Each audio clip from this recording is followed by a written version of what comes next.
The laundry room in the basement of Krail House smelled like warm wool and old pipes, and Marin was the only one who used it past 9 at night.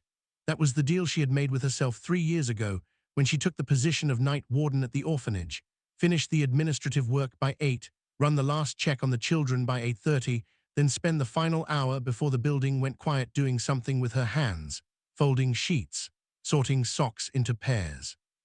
Work that asked nothing of her mind and everything of her patience. She was matching a pair of wool stockings, the brown ones that belonged to a 6-year-old named Sully, who somehow lost a sock every 4 days despite having no discernible method for doing so, when she heard the noise inside the coal storage room. It was not a loud noise. It was not the skittering of rats, which she knew well, or the settling of old timber, which she also knew well. It was something between a creak and a breath, a sound with weight behind it, as if whatever made it had volume and lungs. Marin set the sock down. She did not move immediately. She had learned, in 3 years of managing 31 children in a 4-story building with 1 working boiler and a fire inspection report that she had hidden from the trustees, that rushing toward unexpected sounds was how people got hurt. She waited. She listened. The sound came again, lower this time, a sound like a bellows compressing. She picked up the folding stool, heavy iron, the old kind, and crossed to the coal room door. It was latched from the outside, which meant whatever was in there had either come through the coal chute or had been in there long enough that she had latched it in by accident during her afternoon rounds. She unlatched the door and held the lantern out before stepping in. The coal was piled against the back wall the way it always was, black and dusty, catching the light and giving nothing back. The chute above it was shut. There were no rats. There was no settling timber. There was only a shape in the far left corner, behind the secondary pile, where the ceiling sloped too low for a person to stand. For a moment she thought it was one of the children. Sully, maybe. Sully did strange things. Then the lantern light caught the scales. They were small scales, the size of her thumbnail, and they covered something roughly the size of a large dog, maybe larger, folded into itself the way a cat folds when it sleeps on a cold night. The color was difficult to name, dark, certainly, but not black, closer to the color of old iron left in rain. And the scales moved. The whole shape breathed, slowly and unevenly, the way something breathes when it is cold and trying very hard not to be. Marin did not drop the lantern. She was proud of that later. She took 1 step back, and then she stopped, because stopping was the only sensible thing to do when you had no idea what was happening. The shape's head lifted. It was narrow and angular, more like a heron's head than anything else she could compare it to, with 2 small eye ridges and a jaw that looked hinged in more places than she could count. The eyes that opened were the color of amber held up to firelight, pale gold at the center, darkening outward to deep orange, with a vertical pupil that contracted the moment the lantern's glow reached them. It looked at her. She looked at it. It made the bellows sound again, and she realized now what it was, not aggression, not alarm. It was the sound of a young thing breathing through cold and fear, the same way the smallest children breathed in winter when the boiler failed. Marin lowered the lantern slightly, so the light did not hit those strange eyes directly. She did not move any closer. She did not move any farther away. "All right," she said very quietly, the same tone she used when Sully or one of the others woke screaming in the dark. Not soothing exactly, because soothing often felt false and children knew it. Just steady. "You're cold." The creature's eye ridge shifted, not a flinch, something more like a tension. "I don't know what you eat," Marin said, "but I know what I have, and you look like you've been here longer than tonight." She looked at the cold dust on the floor. There were no marks in it, no drag marks, no blood, but there was a shallow oval depression near the back corner, the kind a body makes when it lies in the same place long enough to press the dust flat, longer than 1 night, maybe 2, maybe 3. "You came through the chute," she said, "didn't you?" The creature did not answer. Of course it did not answer, but it did not look away either. Marin thought about what she knew, which was, she worked in a building with 31 children ranging in age from 18 months to 14 years, and she was responsible for their safety, and there was a creature in her coal room that was, as best she could tell, young, cold, and frightened. These facts sat together in her mind, and she arranged them carefully. She thought about what she did not know, which was everything else. "I'm going to leave the door open," she said, "and come back with something warm." She left the door open. She went to the kitchen. She heated a pan of broth that had been sitting on the back of the stove since dinner, mutton, mostly bones, and she came back downstairs with the pan and a spare blanket from the hall closet, the heavy wool one that the trustees had donated 2 winters ago and that she had never distributed because it was too good to leave in a child's hands. The creature was where she had left it, watching the door. She set the pan on the coal room floor and stepped back. For a long time, nothing happened. Then the creature unfolded, slowly, stiffly, like a machine whose joints had rusted, and crossed the space between them and lowered its narrow head to the pan and drank. She had never been this close to it in the light. She could see the joint lines in the jaw now, the way the scales graduated smaller near the face, the dull, uneven coloring along the neck where patches of scale were missing, exposing something paler beneath. It had been hurt. Not recently, but not so long ago that it had healed cleanly. She draped the blanket over its back. It went very still, the way prey animals go still when they don't yet know if something means them harm. "It's fine," she said, "just warmer." She went back to the laundry room. She picked up Sully's brown sock. She sat down and found the match for it, and she paired them together, and she tried to decide what to do about a dragon in her coal room while folding the rest of the laundry, and she did not find an answer, but she finished the laundry, and that at least was something. She came back to check at 10:30. The pan was empty. The blanket had been pushed into a coil, and the creature was asleep again in the corner, its narrow head resting on the edge of the blanket's fold, breathing in that slow bellows rhythm that she was already, without meaning to, beginning to listen for. She latched the door gently from the outside and went to bed. She told no one. In the morning there was a smell in the coal room that was not coal, something like heated metal and pine resin, faint and strange, and a single scale, roughly the size of her palm, lying in the dust near the door. It was the iron rain color, darker in her hand than it had looked in the lantern light, and heavier than she expected. She turned it over. The underside was smooth and almost warm, even here in the cold basement, as if it had kept some memory of a body's heat. She slipped it into her apron pocket, kept it there all day, the way you keep a thing that you haven't decided yet whether to believe in. The creature she named Val, in her own mind only, because it needed to be called something and Val had the right kind of weight to it. She did not say the name out loud for 4 more days. By then she had established a pattern: broth in the evening, left quietly inside the door, and in the morning a clean pan with the scale count on a piece of paper, not because she knew why she was counting them, because she had found that she needed to know how many scales had fallen, and the number was going down. It had been 9 on the second day, then 6, then 3, then none. Whatever wound the creature carried was healing. She told herself this was good. She told herself this changed nothing about her situation. Neither of these things was entirely true.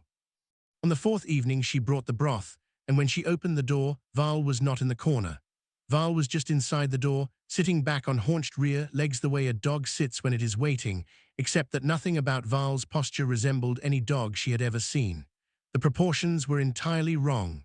The head was too long, the neck too flexible, the folded wings, and she saw them clearly now. Folded tight against the body in 2 overlapping arcs, carrying the suggestion of enormous size compressed into deliberate smallness. Val looked at her with the amber eyes and made a sound she had not heard before. Not the bellows, something shorter, a single note, almost a click. "Hello," Marin said. Val made the click again. She crouched down slowly until she was closer to eye level. This felt important, though she could not have explained why. She looked into the pale gold center of those eyes, where the light seemed to collect and move, and she thought that there was something there that was paying very close attention to her, not the dull attention of an animal assessing threat, something with more depth than that, something that was, in its own way, trying to understand. "You've been eating," she said. "That's good." Val's eye ridge moved, that same subtle shift she had seen on the first night. It was becoming, she realized, something she could read, not language, not exactly, but information nonetheless. She set the broth pan down. Val did not immediately go to it. Val kept watching her. "I don't know where you came from," she said. "I don't know if you belong to someone. I don't know if someone is looking for you." She paused. "I don't know if you understand a word I'm saying." The click again, one note. "But you're hurt, and you're young, and you're cold." She stood up. "I'll deal with the rest of it later." She was halfway to the door when she heard a sound behind her. She turned. Val had moved, crossed the room in what must have been 2 steps, silently, and was standing very close to where she had been crouching, looking at the exact spot of floor where her hand had rested. Marin went still. Val looked up at her, the amber eyes held still for a moment. Then the creature turned and went to the broth pan and drank. She did not examine what that had meant. She went upstairs, but she stood in the kitchen for a long time after, her hand resting on the edge of the counter where the light from the window fell, thinking about the way something had moved across a room to stand in the place where she had been. It was the next morning, when she was overseeing breakfast and not thinking about the basement at all, that the oldest child in Crail House, a 14-year-old named Petra who had the particular gift of noticing things no one had told her to notice, appeared at Marin's shoulder and said quietly so no one else would hear, "There's a smell coming up from the coal room, like hot metal. What is that?" Marin had known this moment was coming. She had simply not planned for it. "I'm burning off rust in the pipes," she said. "Old maintenance trick." Petra looked at her with the flat, thorough gaze of a child who has heard adults lie and learned to recognize the shape of it. "All right," Petra said, and went back to her porridge. But she watched the basement door for the rest of the morning, and Marin watched her watching it, and by afternoon they had reached a kind of understanding that neither of them acknowledged. There was something in the basement, Marin knew about it, and Petra was going to be very patient before deciding what to do with that information. It was not a comfortable arrangement, but it was the one they had. 3 days later, Petra came to Marin's office at the end of the school hour and placed a drawing on the desk. It was a pencil sketch, careful and specific, of Val's head in profile, the long jaw, the eye ridge, the scales graduating toward the face. Marin looked at the drawing for a long time. "You went down," she said. "I didn't touch it," Petra said. "I just looked." "You shouldn't have." "I know." Petra sat down without being invited, which was very Petra.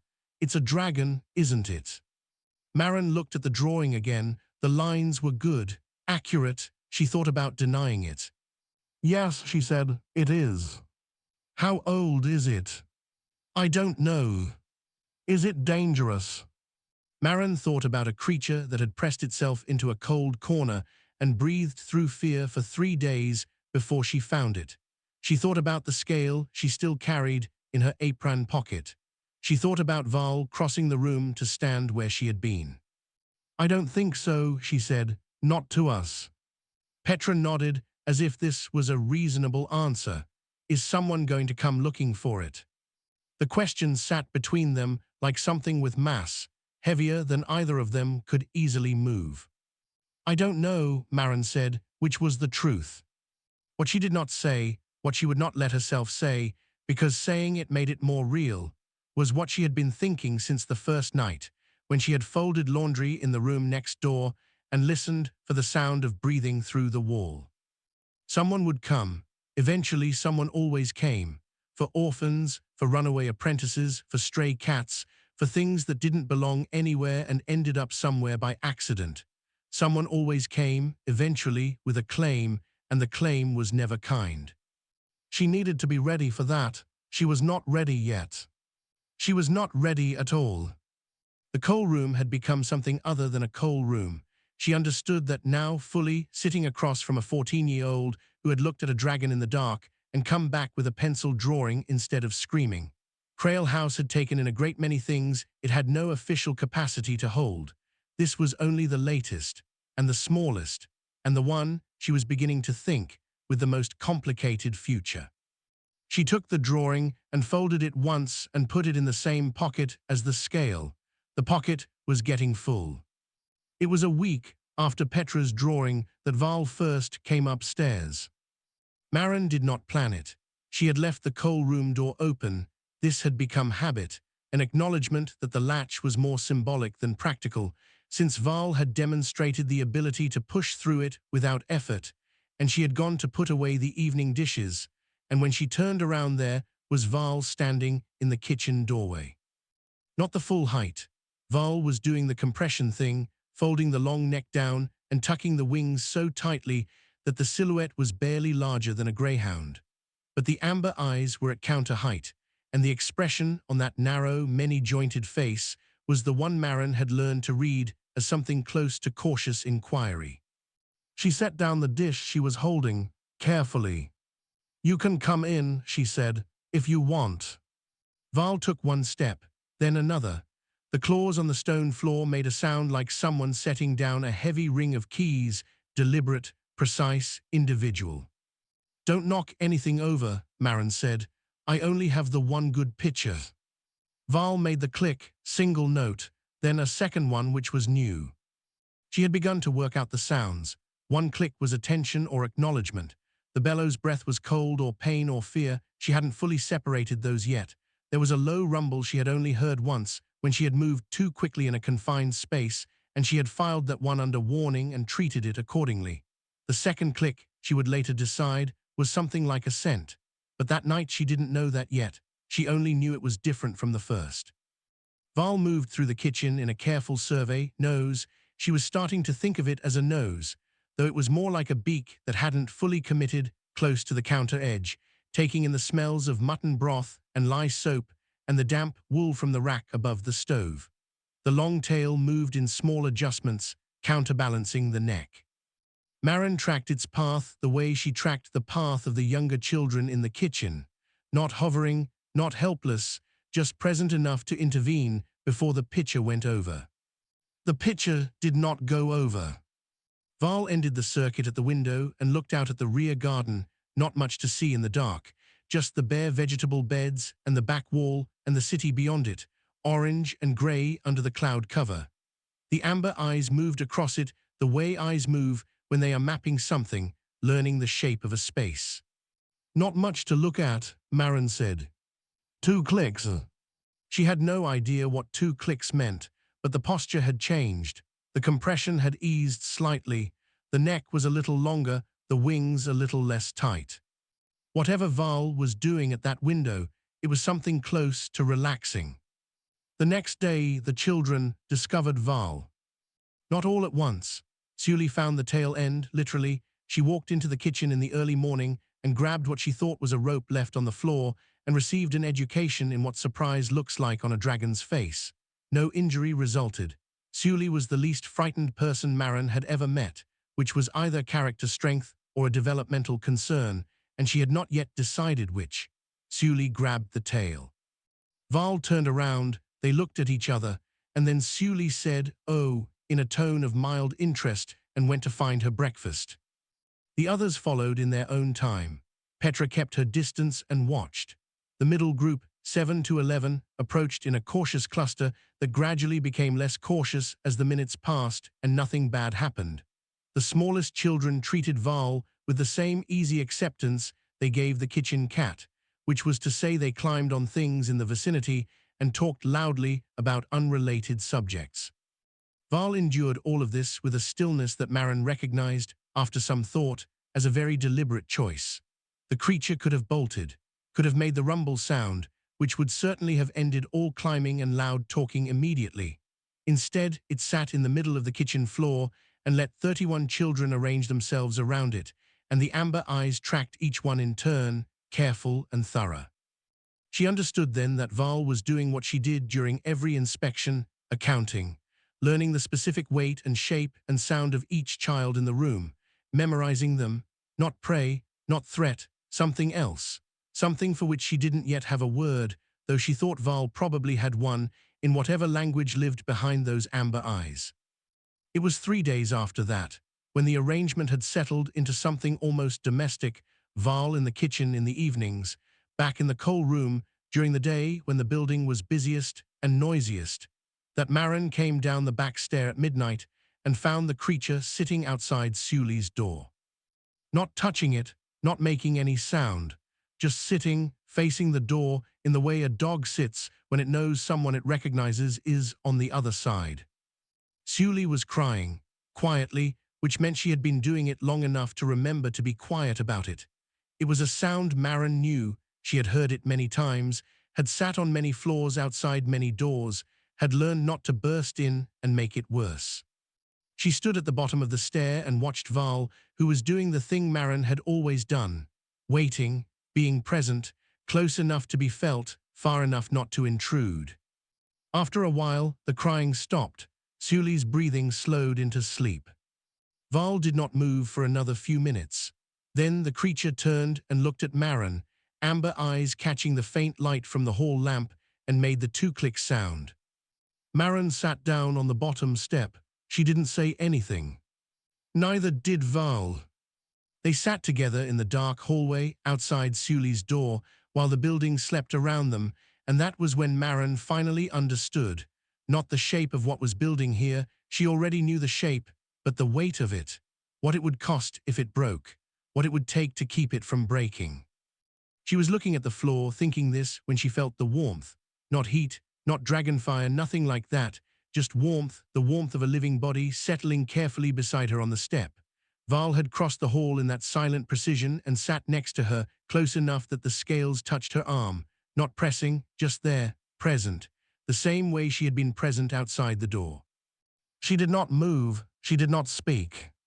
The scale she still carried in her apron pocket pressed against her side, warm even through the cloth. She put her hand over it. This was the moment she stopped thinking about what to do and started thinking about what she would not allow. The difference was important. The difference was everything. She found out who Val was, what Val was, in the larger sense, on a Thursday in the grey end of autumn, when a courier arrived at the front door with a sealed notice from the city registrar's office. The notice was politely worded and deeply cold. It informed her that a representative of the Drachenmacht, the governing body for all draconic entities within the territory, would be arriving within the fortnight to conduct an inquiry into reports of an unregistered draconic presence at the premises of Krail House. Marin read it twice, standing in the front hall with her coat still on. Then she read it a third time, because the second time she'd gotten angry and missed a sentence. The notice did not say what would happen to an unregistered draconic presence. It did not need to. Marin had a general sense of what organizations called governing bodies did when they found things that were unregistered. She had spent 3 years working inside one of the systems those organizations created for humans, the orphan registry, the placement process, the residency board with its annual inspections, and its authority to remove children who no longer met the criteria for residential placement. She knew how bodies with authority over living things operated. She knew the paperwork, and she knew what the paperwork was designed to conceal. She went downstairs. Val was in the coal room, which had been expanded informally into the adjacent storage room, with the connecting walls shelving removed to give more floor space. The wings needed room. They were larger now. In the 2 months since Val had arrived in the coal chute, something in the creature's proportions had shifted, the neck longer, the haunches higher, the wingspan when extended filling the doorway with a sound like unfurling canvas. The patches of missing scale had grown back. The colors were deeper, more varied. What had arrived was a dull iron gray. What lived here now had purple in the dark patches and something almost green in the neck's underside. Val looked up when Marin came in, the 2-click sound. Marin sat on the old storage crate and held the letter up. "Someone noticed you," she said. "I don't know who, maybe the smell, maybe someone looked in through the kitchen window." She folded the letter. "They're sending someone from the Drachenmacht." The amber eyes were still. "Do you know what that is?" she said. "The Drachenmacht." Something shifted in Val's posture. It was not the bellows breath, not the warning rumble. It was something else, something she had not seen before, a slow, deliberate compression, the wings folding tighter, the neck drawing in, the body making itself smaller. Not in the way Val made itself smaller to navigate doorways. Different, the way something makes itself small when it recognizes a weight it has been carrying for a long time. Maren watched this. "You know," she said. "One click, quiet." She thought about Val sitting outside Sully's door in the dark. She thought about the careful survey of the kitchen on that first night upstairs, the amber eyes mapping each child in turn. She thought about the way the small ones had started sleeping better. She had noticed it 2 weeks in, had checked temperatures and menus and schedules before she admitted that the only variable she couldn't account for was the presence of a dragon who moved through the building silently at night, checking doors. "I need to know," she said slowly, "whether you're going to fight me or help me when they get here." Val was still for a long moment. Then the creature uncurled fully, the full wingspan, the full neck, taking up the space without apology, and made a sound Maren had not heard before. Low, sustained, not a rumble, something that went on long enough to have shape, something that felt, in its bones, like a word. She didn't know what it meant, but she wrote it down, phonetically, on the back of the registrar's letter, and she kept the letter. Petra came to her office that evening, which had become a habit.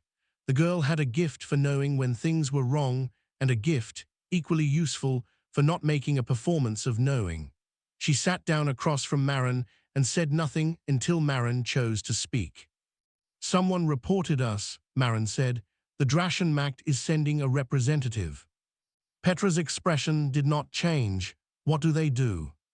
"I don't know precisely, but they have authority over draconic entities. What that means in practice," she stopped. "I expect it means they decide where Val goes." "Can they do that?" "They have a seal on their notices. They have authority written in the city charter." "Yes." Maren looked at her desk. "They can do that." Petra was quiet for a moment. Then, "You're not going to let them?" It was not a question. "I don't know what I'm going to do yet," Maren said. Petra nodded, stood up, went to the door. Then she stopped and looked back and said, in the flat, careful way she said things when they mattered most, "Val sat outside the door when Den had his bad night last week. The whole night, you know that." Maren did know that. She had seen it in the morning. "I know," she said. Petra left, and Maren sat at her desk with the registrar's notice in front of her and began, very carefully, to write down everything she knew.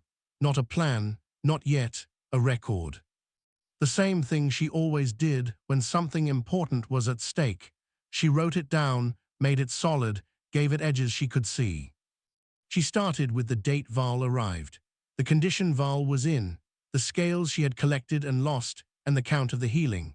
She wrote about the kitchen survey, the midnight vigil outside Sully's door, the slow shift in the sleeping patterns of the smallest children. She wrote about the drawing Petra had made and the word Val had spoken that she couldn't translate. She wrote it all down in the small, precise handwriting she used for things that mattered, and when she was finished, she had 4 pages, and she read them through, and they did not resolve into a plan. But they resolved into a reason. That was enough to start with. That was, she had learned, always enough to start with. The representative from the Drachenmacht arrived on a cold Wednesday morning, 12 days after the notice. She came alone, which was unexpected. Maren had prepared for an officer with assistance, something official and blunt. What arrived instead was a woman not much older than Maren, in a long coat the color of charcoal, carrying a satchel and nothing else. She gave her name as Rael and showed her credentials at the door with the matter-of-fact efficiency of someone who had done it hundreds of times and found it neither impressive nor tedious, just procedural. Maren showed her into the front parlor and closed the children out of the hall. "I'll be direct," Rael said, settling into the chair across from Maren's desk. "We received 3 separate reports over the last 6 weeks, a scent consistent with juvenile draconic, a sighting through a rear window, unverified, and a heat signature detected during the municipal thermal survey last month." She opened the satchel and laid out documents. "Do you have a draconic entity on these premises?" Maren had prepared many versions of this answer. She had prepared the denial and the redirect and the quiet misdirection. She had prepared the careful version that said nothing directly false. She had also prepared, as a last option, the direct answer. She gave the direct answer, not because the others wouldn't have worked, but because she had decided, the night before, that she was done managing the edges of this. "Yes," she said. Rael's expression did not change. "What is its status?" "Juvenile unregistered, as you know, arrived in approximately injured condition 8 weeks ago through the coal delivery chute, has been resident since. No harm has occurred, no incidents. The children are aware. And the entity is," Rael consulted her document, "cooperative with your management." The word management landed strangely.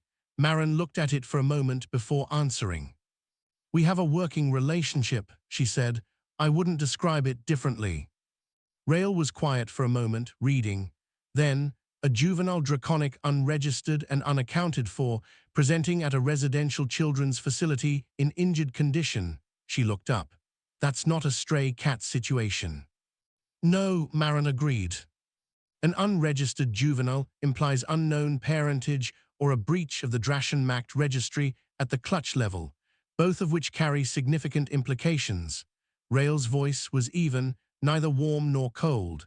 "I'll need to see the entity." Marin stood. "Yes, I expected that." She paused at the door. "I need to tell you something first, before you see Val, not on behalf of the Drachenmacht or any authority, person to person." Rael looked at her. "This building has 31 children in it," Marin said. "They range from 18 months to 14 years. They have had a hard time. Most of them have had a very hard time. And for the past 8 weeks, they have slept better, eaten better, and argued less. I have the records than at any point in the 3 years I have been here. I believe this is connected to Val's presence in this building." She held Rael's gaze. "I want you to have that information before you make any decisions." Rael was quiet for a long moment. Then she said, "You should know that I'm not here to remove the entity. I'm here to assess and register. The removal question is not mine to answer today." She paused. "But the authority for that answer is not in this room." Marin understood what that meant. She opened the door. They went downstairs. The coal room door was open, as it usually was by mid-morning, and from inside came the sound Marin now knew as well as any sound in the building, the faint, sustained breath of Val resting. She stepped into the doorway and said quietly, "Someone's here. She needs to see you. I need you to let her." There was a pause, then from inside the 2-click sound. Marin stepped aside. Rael looked into the room. She stood very still for a long moment. Val from inside looked back, the amber eyes steady, not compressed, not withdrawn, full posture, wings folded but not tight, neck at full height, present. "She said her name is Val," Marin said. "I named her. I don't know if that's the right name." Rael stepped fully into the room. Val watched her come with the careful, mapping attention Marin had first seen in the kitchen survey. Rael stopped a few feet away and did something Marin had not expected. She spoke. In a language that was not any human language Marin recognized, a sound low and structured and multi-toned, something her ears could follow the shape of even when they couldn't parse the meaning. Val's eye ridges shifted. Something moved in those amber eyes, recognition, surprise, the reconfiguration that happens when the world is suddenly larger than expected. And then Val answered, in the same language, longer, more complex, the sounds folding over each other in ways that made Marin's throat ache for the range she didn't have. Rael listened. She was very still. Then she looked at Marin. "She's telling me about the children," Rael said. She sounded, for the first time, something other than neutral. By name, she knows all their names. Marin sat down on the storage crate. Her legs had decided to do this without consulting her. "I didn't teach her those," she said. "No," Rael turned back to Val. "She learned them herself." She paused. "Do you know who she is, whose clutch she's from?" "I don't know anything about her origins," Marin said. "I only know what she's been here." Rael nodded slowly. She said something else to Val, short, direct. Val was still for a moment, then spoke again, and the tone of it was different, quieter. The closest Marin could describe was the tone of something that was trying to be honest without knowing if honesty was safe. Rael listened. She said nothing for a long moment after Val finished. Then she said to Marin, "You need to prepare yourself. The Drachenmacht registry has been looking for a missing juvenile from the Queen's clutch for 11 weeks. The sentence took a moment to land. The Queen, Marin said, not a question, a repetition. The kind of repetition you do when your mind needs the words said twice. The Dragon Queen, Rael's voice was careful now in a way it hadn't been. Val is hers, and when the Queen finds out where she is, and she will find out, because I'm required by charter to report, she will come here herself. Marin looked at Val. Val looked at her. The amber eyes were steady, not afraid, not now. But the posture had changed, that slow compression again, that old weight being carried again, familiar and unwelcome. Marin reached into her apron pocket. Her fingers found the scale, still warm, still heavier than it should be. "When?" she said. "I don't know, soon." Rael closed her satchel. "I'm sorry, I'll file the report accurately and completely. I'll include everything you've told me about the children and Val's role here. That's all I can do." She stood. "But I want you to know that I'll also include my own assessment. And my assessment is," she stopped.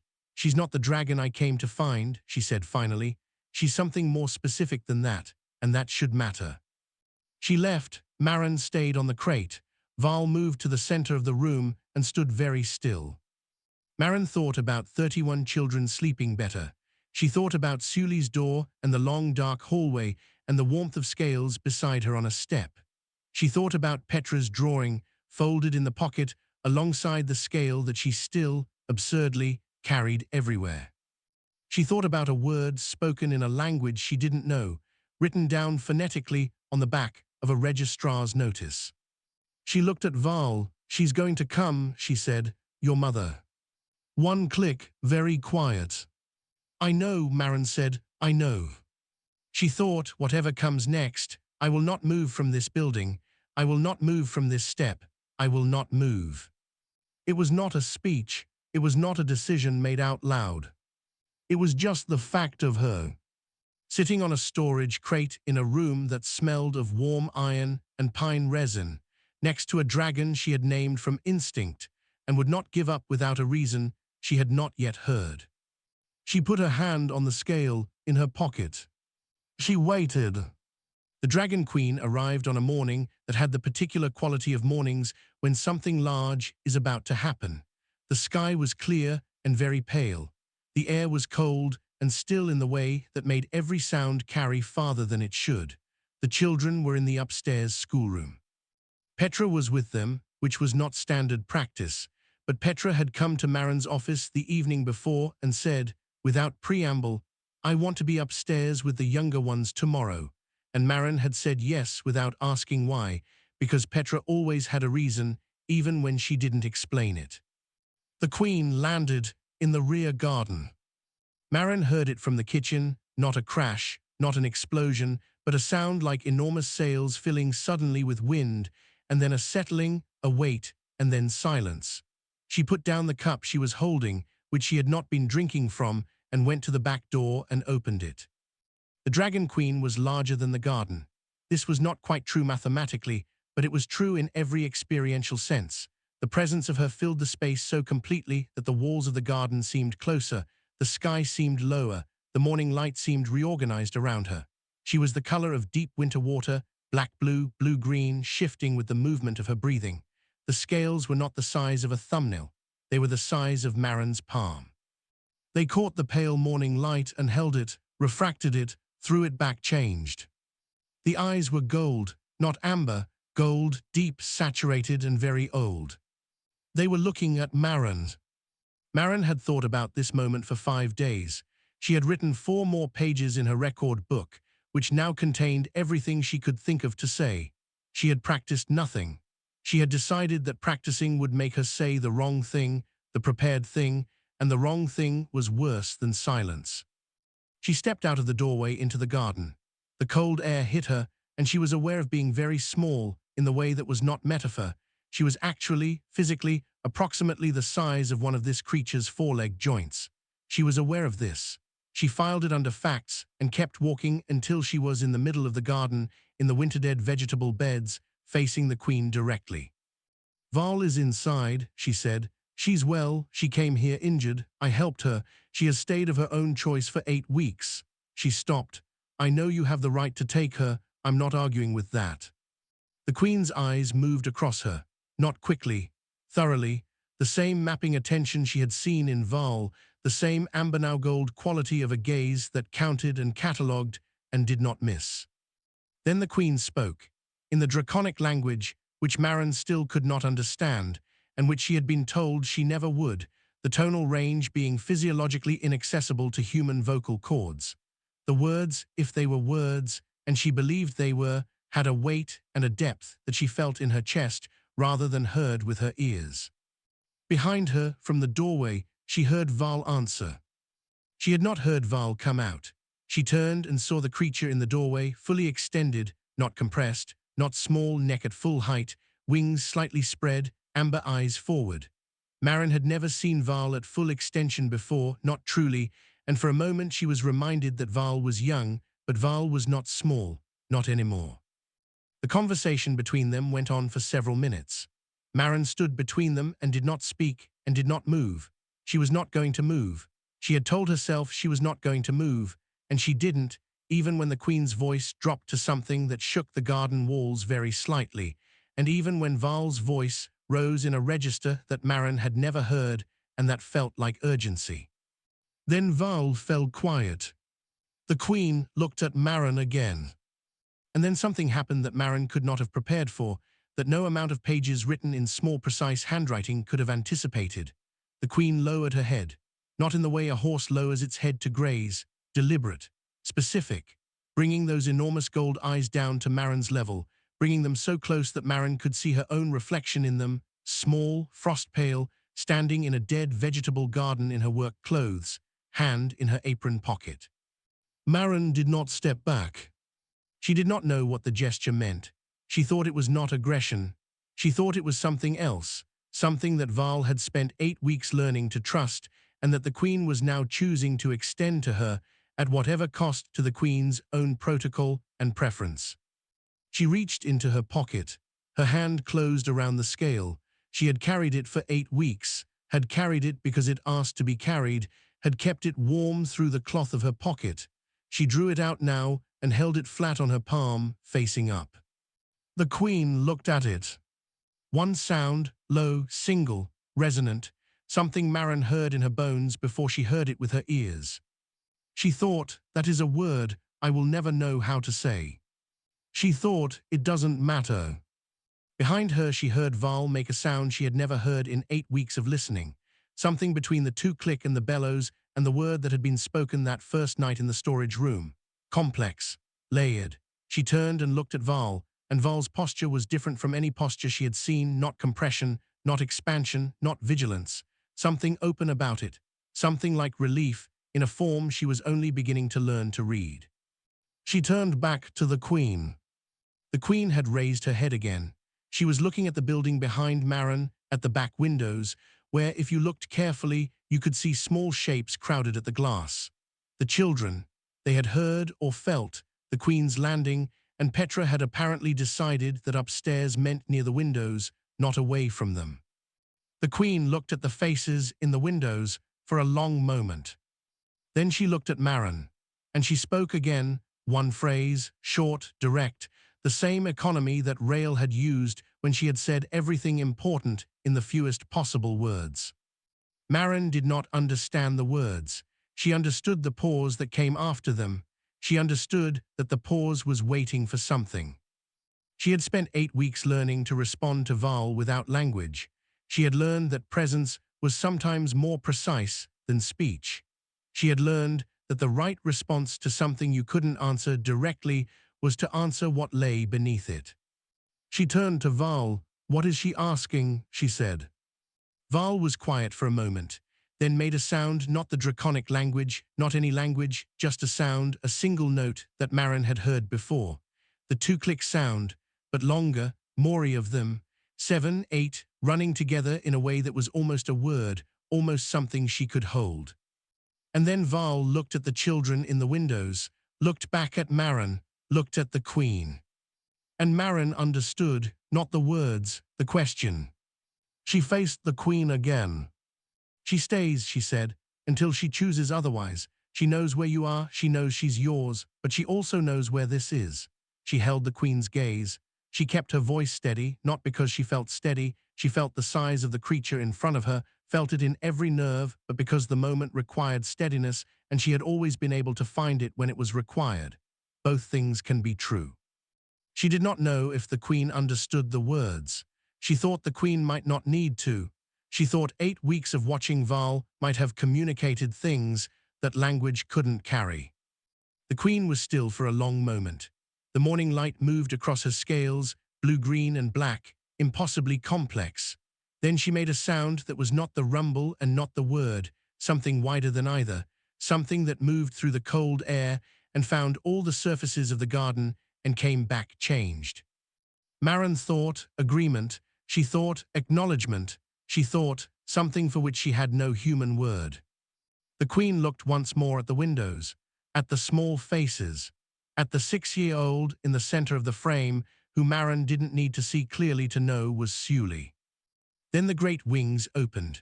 The sound of it was like a door being opened onto enormous weather. And the Dragon Queen rose, and the cold air of the garden pressed down and swirled, and Marin closed her eyes against the wind and held onto the pocket that held the scale and did not move. And then the sound was gone. And the light was ordinary again, and the garden smelled of cold earth and emptiness, and the faint, fading scent of deep winter water. Marin stood there for a moment with her eyes still closed. Then she heard from behind her Val's claws on the stone step of the doorway. She heard them cross to her, precise and unhurried, and she felt the warmth of the great body next to her before she felt the physical touch, the side of that narrow, heron-angled head resting against her shoulder. Not pressing, not asking, just there. She opened her eyes. The garden was empty. The windows were full. 31 faces looking down at her, and Sully's at the center, and even from here she could see the particular expressions Sully had when she had witnessed something and was filing it into her internal taxonomy under important. The scale was warm in Marin's hand. "All right," she said, to no one in particular, to all of them, to the garden and the morning and the child at the center of the window frame. "All right." She went back inside. Val went with her, claws making their precise keyring sound on the stone, neck curved, wings folded. The back door closed. The kitchen smelled of cold air and broth. On the counter, the cup she had been not drinking from sat where she had left it, still too hot, a small column of steam rising from it in the morning light.